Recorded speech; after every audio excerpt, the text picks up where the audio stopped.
Next question number 4, using cofactors of elements of third column evaluate delta is equal to determinant जो है, determinant का value है 1x(y)z 1y(z)x 1z(x)y। इसका evaluate करना है value को थर्ड कॉलम के अकॉर्डिंग।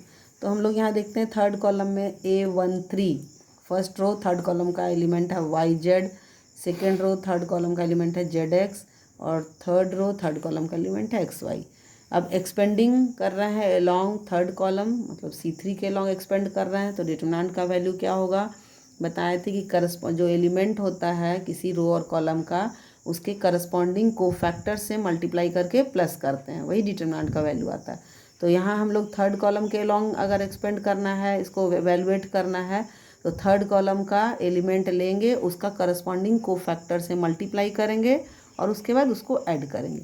तो यहाँ पर पहला हमारा एलिमेंट है yz।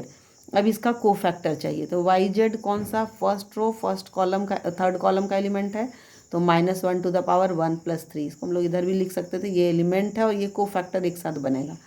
तो आगे लिख दिए -1 का पावर 1 + 3 और इसका कोफैक्टर जो होगा, माइनर कैसे निकालते हैं, इस रो इस कॉलम और मतलब थर्ड कॉलम और फर्स्ट रो को एलिमेंट को डिलीट करने से, तो 1y 1z हो जाएगा। उसके बाद फिर zx के अलॉन्ग करना है, तो zx और इसका करस्पॉन्डिंग कोफैक्टर क्या होगा, -1 टू द पावर 2 + 3, क्योंकि सेकेंड रो है थर्ड कॉलम है, और एलिमेंट डिलीट क्या होगा, सेकेंड रो और थर्ड कॉलम का एलिमेंट डिलीट होगा, तो बनेगा 1x 1z, ये डिटर्मिनेंट बन जाएगा। फिर उसी तरह से थर्ड रो थर्ड कॉलम का एलिमेंट है xy और xy इसका ये एलिमेंट हो गया, इसका कोफैक्टर क्या होगा, -1 to the power 3 + 3, third row third column है और इसका डिटर्मिनेंट बनेगा, ये थर्ड रो थर्ड कॉलम के एलिमेंट को डिलीट करेंगे, तो 1x 1y। अब इसको एक्सपेंड करना है, यहाँ पर क्या हो गया, -1 का पावर 1 + 3 4 इवन है, इसलिए पॉजिटिव हो जाएगा, तो जो साइन है वही हो जाएगा, तो yz हो गया। और इसको जब एक्सपेंड करेंगे तो 1 × z z -1 × y, तो z - y ये आ गया। इसी तरह से -1 टू द पावर 2 + 3, तो 5 हो रहा है, ऑड नंबर है तो नेगेटिव साइन हो जाएगा, तो यहाँ -1 आ गया। zx और इसको एक्सपेंड करेंगे तो z - x प्लस 3 + 3 6 है, इवन पावर है, सो प्लस साइन हो जाएगा, तो प्लस हो गया xy और यहाँ y - x। अब इसको एक्सपेंड करना है, कैसे होगा, यहाँ मल्टीप्लाई करते हैं, yz × z yz square, yz × y तो y² z साइन माइनस का बीच में, यहाँ -zx × z तो -z² x और minus minus plus zx × x zx², यहाँ xy² - x² y। अब इसको फैक्टराइज करना है, तो फैक्टराइज करेंगे तो कुछ देखेंगे, कॉमन निकालना है हमको। एक चीज़ सबसे पहली बार इस तरह का जो फैक्टर होता है वो साइक्लिक फैक्टराइजेशन इसमें होता है। साइक्लिक मीन्स जैसे x y z हमारे पास है, x है, y है और z है, तो x - y, y - z, z - x। Properties of determinant में भी इस तरह का हम लोग क्वेश्चन किए थे वहाँ पर, तो यहाँ उस तरह से देखना। सबसे पहले हम x - y कॉमन निकालने की कोशिश करेंगे। यहाँ x - y, इससे अगर हम xy कॉमन लेते हैं तो ये x - y हो जाएगा। यहाँ पर अब देखेंगे कि x - y कैसे आएगा, तो इन दोनों से अगर हम लोग y इसमें से z² अगर कॉमन निकालते हैं -z², तो ये भी x - y हो जाएगा, और इसमें से अगर z कॉमन निकालते हैं तो ये होता है x² - y², और इसको जब फैक्टर करेंगे तो x - y x + y आ जाएगा। इस तरह से x - y हमारा कॉमन आ जाएगा पहला। तो यहाँ हम लोग वही देख रहे हैं कि इसको जब कॉमन निकाले हैं, यहाँ जब x - y सबसे कॉमन निकल गया तो बचा यहाँ -z², और यहाँ क्या बच रहा है, z × x + y। z × x + y क्या हो जाएगा, zx और प्लस zy, और यहाँ x - y निकल गया है कॉमन तो xy बचा।